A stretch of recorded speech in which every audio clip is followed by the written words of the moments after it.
One of the things that the defense attorney must understand in the crime of DWI and how to defend it, the allegation is that you drove in an intoxicated manner at a certain time.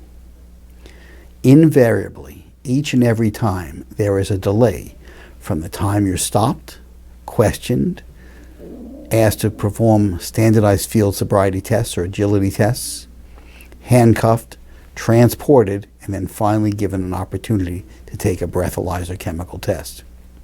That delay can often be up to 2 hours.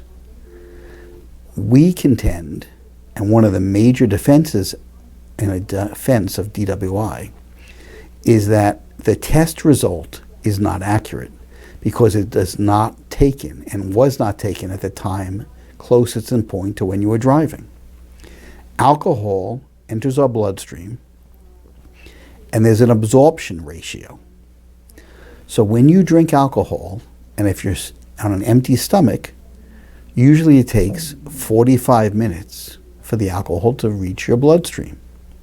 So if I and you poured out 3 shots of alcohol and I drank 3 shots in 30 seconds, took a chemical test or a breathalyzer, what do you think my reading would be? 0.